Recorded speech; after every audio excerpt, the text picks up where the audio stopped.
Of all the spiritual gifts that you could ask for, pray that you may prophesy.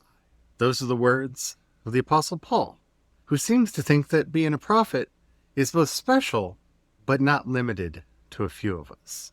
Prophecy is a wonderful gift. It's not exactly seeing the future. It's naming it and fighting for it and speaking truth to power so that you can make the future happen. So let's talk about it as we walk down creation's path.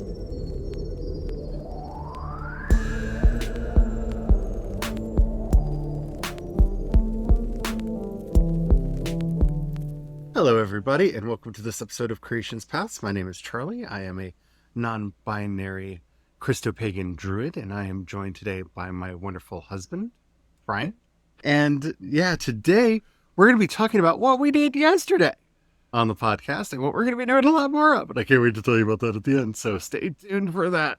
Yes, we're talking about the gift of prophecy, the ability to speak truth to power, because it is also the memorial of the beheading of John the Baptist, who, well, I feel like John a lot these days because I want to just repeat a lot of the same phrases he said to certain people in power.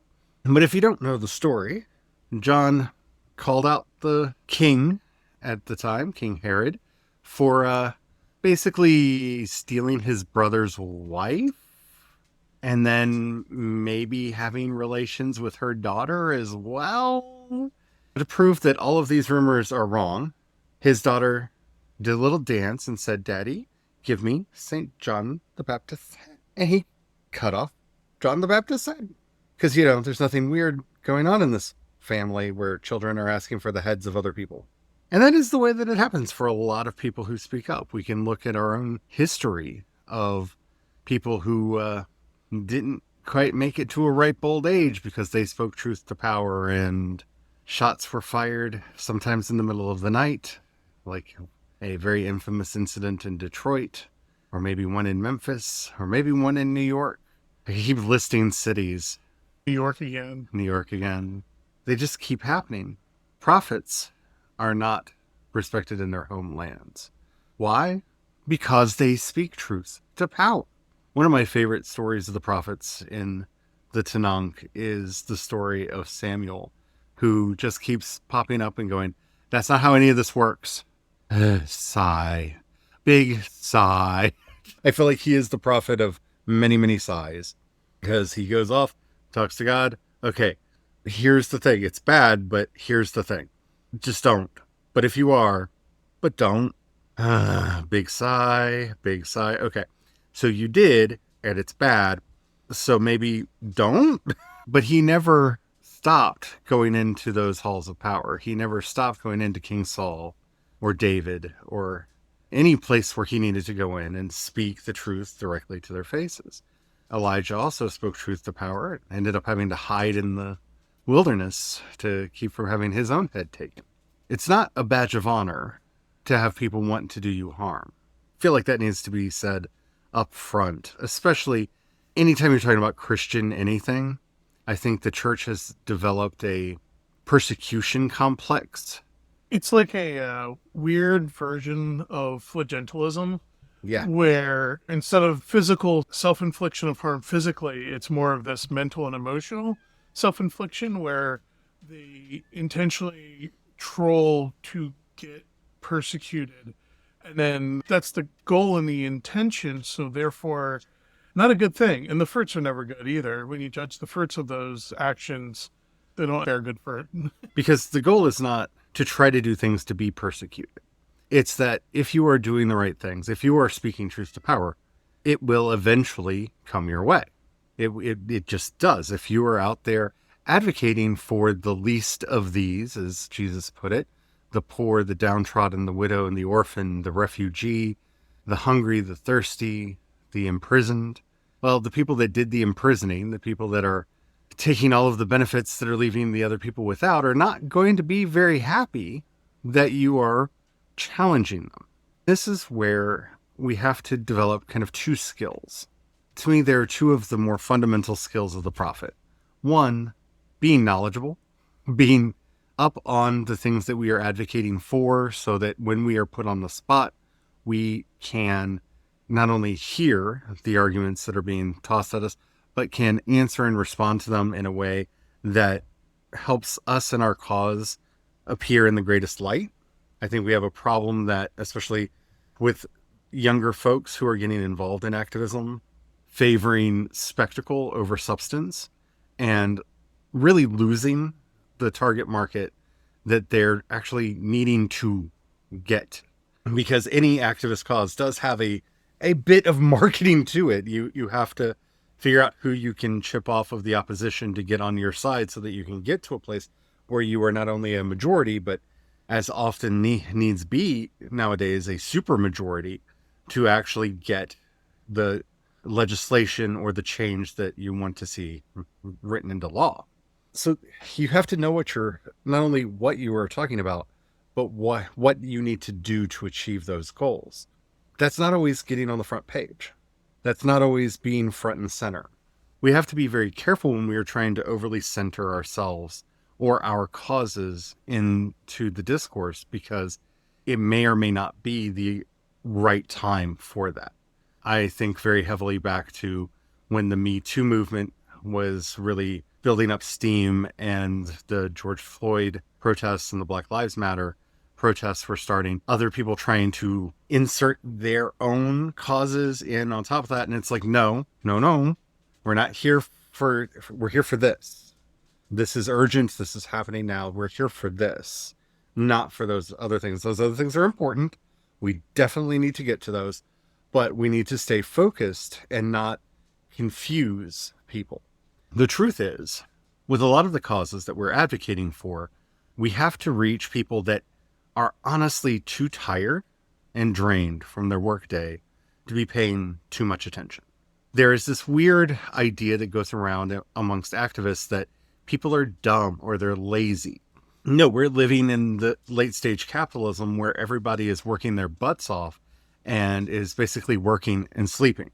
They don't have the time and the energy, especially if they're also raising kids and they have all those other responsibilities tacked on, right? They don't have the time and the energy to be as informed as someone who maybe has made this their main work or their main activity. Someone who maybe isn't necessarily having to go out and work other jobs and can focus in on these issues that are super important. So one, it doesn't do anybody any good to call those people lazy or stupid or what have you, because those are the people that you need to reach, and you need to find ways to reach them where they are in a way that they will listen to you. But also, you have to reach them in a way that doesn't automatically put them off. Now, this is a tricky path to follow. It's a very tricky path to follow, because when we look at what ACT UP was doing in the 80s, where they were doing really in-your-face activism, was it always the right thing to do? And we can debate the individual actions that they took, but they were living in a day and age where nobody was saying AIDS. Like, just getting the word AIDS activist, if they could get just the word AIDS said publicly, that was a victory, because then maybe people would go, well, what is AIDS? And so the most important thing, in a way, was getting people to know that there was a crisis, because people didn't know that there was a crisis. At the same time, did their activism sometimes go too far and turn off some people that may have been allies normally? Yeah, probably. And it's a really fine path to walk. I understand the urgency. I understand the climate disaster, the economic mess that we're all currently living in. I get so many of the issues that are going on right now. Like, every time I see the news of what's going on in Gaza, it's urgent. I feel the urgency. I feel the pain. What we need to be doing, if we want to be of service to these communities, is find ways to cut through the noise and be heard, and not shocking. I don't think shocking works that well most of the time. And that's just me, but I've seen it in the people that I talk to. I live in a very red state. And when very shocking forms of activism happen, most of the people around here just entrench themselves in their very conservative views. They don't care what the issue is. They were just shocked and offended, which proves to them that they were already right in not doing, not caring, or staying the course or whatever. They don't listen to anything after that point. Those people are not our enemies. Those are the people we need to be talking to. Those are the people that are working at the factories that need to understand how their bosses are stealing money from them, how their bosses are keeping them poor, so that maybe we can do something about it and have a better economy and a better future for them. But we have to find ways to craft that message that will actually reach the people we're trying to get to and not make us feel better of, well, at least I did a thing. Because this is something I noticed especially in my youth, when we were doing various things to raise awareness for climate change or for queer rights. The things that we were doing that we called activism weren't really activism, but they made us feel like we were doing something. Then we could pat ourselves on the back and go back to our regular lives because I did the thing, I did my part. It's hard to know where those lines are. It's hard to know how to walk down that path. And I wish I could give you a 10-point plan. Here's the 5 things that you need to do for perfect activism. And if anybody tells you their 5-point plan for perfect activism, they're probably trying to sell you something. So sign up for my program and I can teach you how to do this perfectly every time. Because every situation is going to be different. The real answer to a lot of this is the answer we don't want to hear and that we don't want to actually engage in. And that is personal one-on-one conversations with people to get them to actually reconsider and think through their current positions to get to the place that they need to get to. And they need to be calm. They need to be tied to their understanding, not ours, because we have to guide them over. We can't force them to our side. And unfortunately, those conversations take time because the biggest problem that we have is a major event happens and the system will put forward the meagerest patch. Oh, police officers are killing Black people left, right, and center. Let's give them body cams. We gave them body cams. Problem solved. I remember when those protests happened, that was the solution that was proposed. Well, no one would ever do anything bad if it was on camera. And if the last 10, 15 years hasn't shown that, oh no, people will do a lot of really bad things even if it's on camera because they know and that they can get away with it. But everybody patted themselves on the back. We fixed it. We elected Barack Obama. Racism is cured. And that's not how any of that works.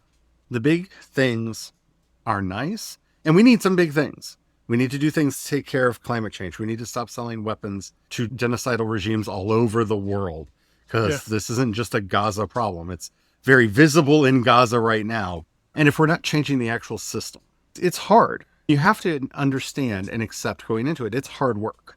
This isn't a movie where somebody's going to give the perfect speech and all of a sudden everybody's going to realize the right thing to do. I wish that were the case. If that were the case, then when conservatives point to the I Have a Dream speech, it would have actually ended racism. The beautiful speech, wonderful words, still feel like we should be moving forward towards racial equality every day. But one speech from one great person didn't solve the problem.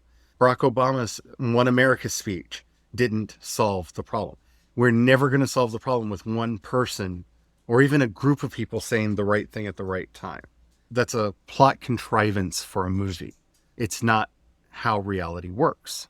Unfortunately, reality requires a very rooted, grassroots, on the ground, person to person communication network to bring people across. The reason we had such a change on gay rights and made the strides that we had for them is because it became acceptable for people to come out of the closet. And a lot of people did. Still a lot of people in the closet, and that's fine. Be safe.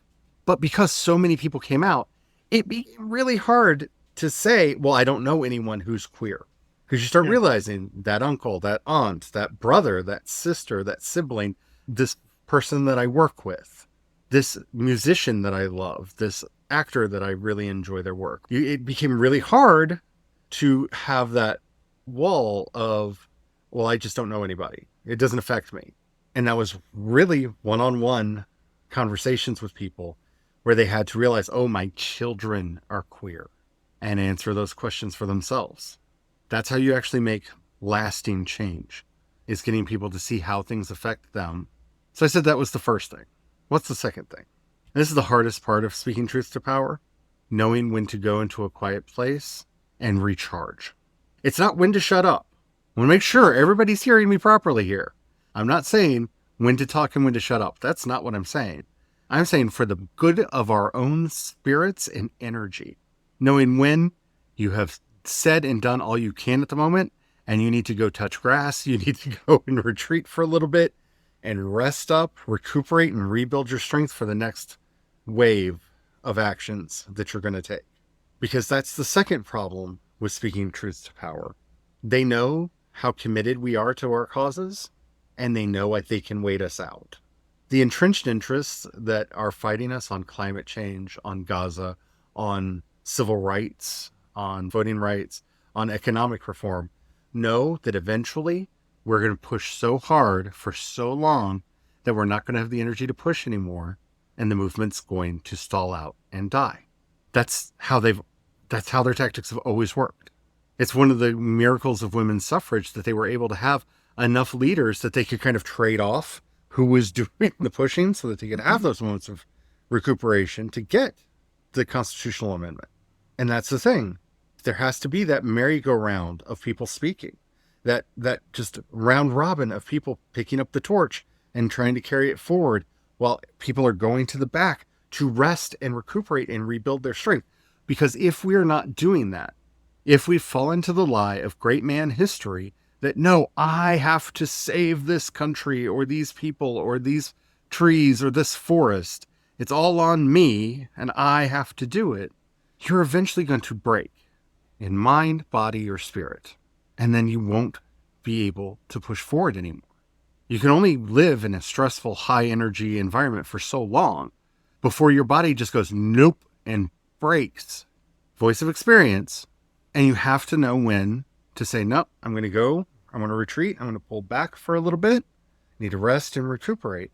And if we've built a valid movement, as one person is pulling back, somebody else is ready in the wings to fill in and take their spot. Because the important thing is the movement, not the leaders of the movement. And if we fall into both the lie of great man history, that it's about the leaders, not the movement itself, and we're not developing these breaks for those people who are out there, saying the things that need to be said, pushing for the changes that need to happen, we're just going to burn out. I have watched it in my lifetime over and over and over again. The problem for Occupy Wall Street was not that they did not have a consistent plan. They did. Tax the rich. Help the poor. Very, very simple. Maybe needed to be a little bit more complex so that we had actual actionable applicals on there. They just waited them out. They just waited till the movement couldn't stand up anymore and then sent the police in to push them out. Oh, wait, that sounds familiar, doesn't it? Because if you've been paying attention to any of these justice movements at all, that's the pattern. You wait till they're tired. Remember when we were trying to stop the pipelines? Well, the pipelines got built for the most part because they waited till we were tired and they sent the troops in and pushed everybody out and did what they wanted to do anyway. It was no longer on the front pages. No one was going to see it happen. They could just take advantage of the people they wanted to take advantage of all along.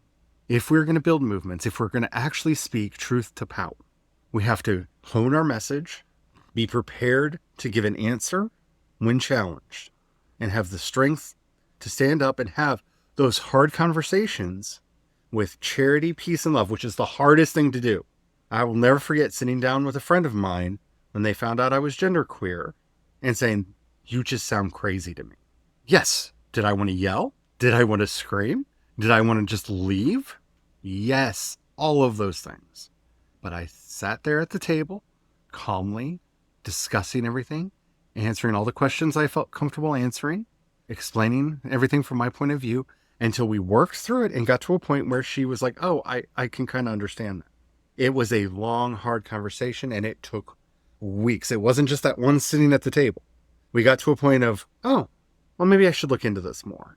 And then over time, we kept talking and kept talking till eventually, that's a hard process. That is a difficult process. But she's now a member of a group that's actually fighting for gender equality in her state. And yeah, win. And it's not just that one person. I've had those conversations with quite a few people.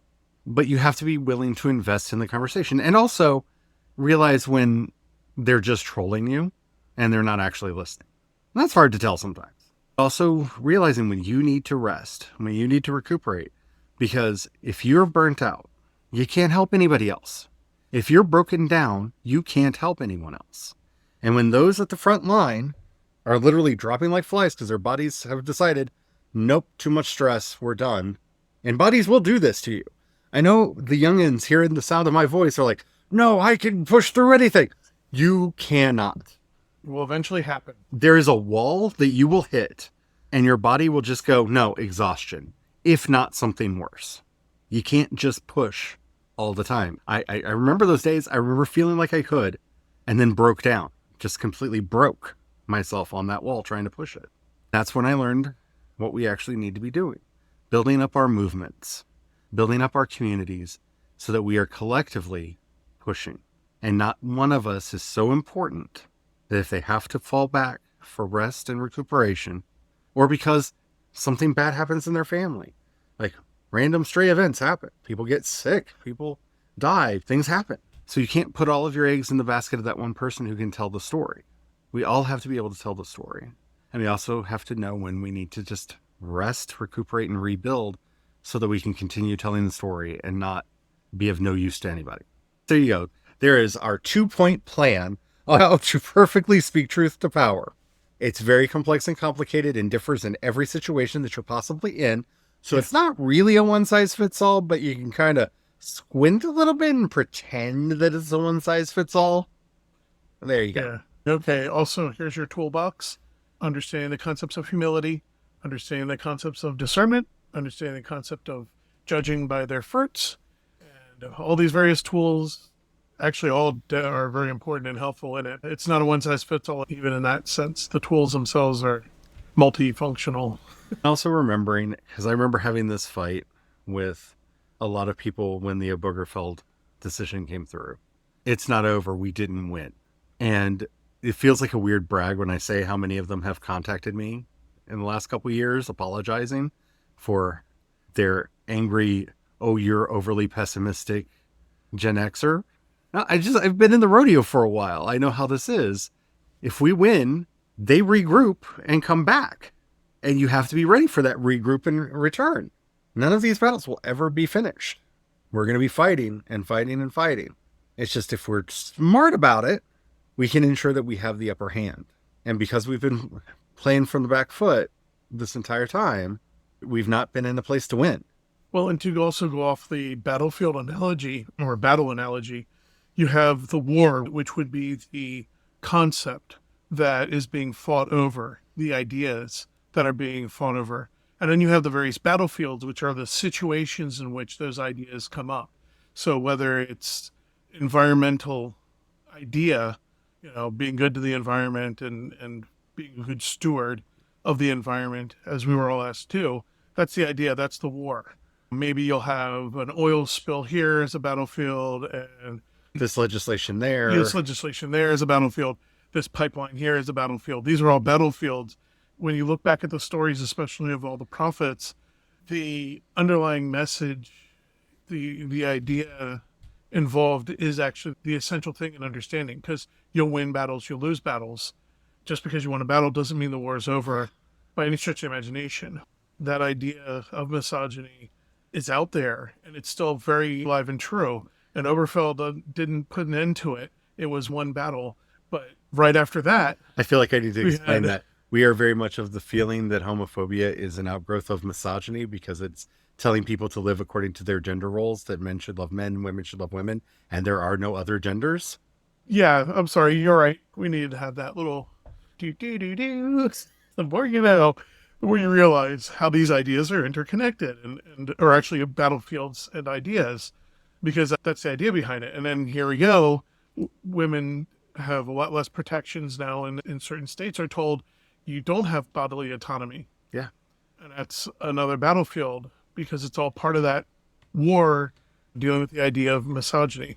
Yesterday's whole talk about Augustine still plaguing us. Yes. This very day. Hopefully this has given you some tools to help you with this, and at least help to give you a sense of reality, of realism.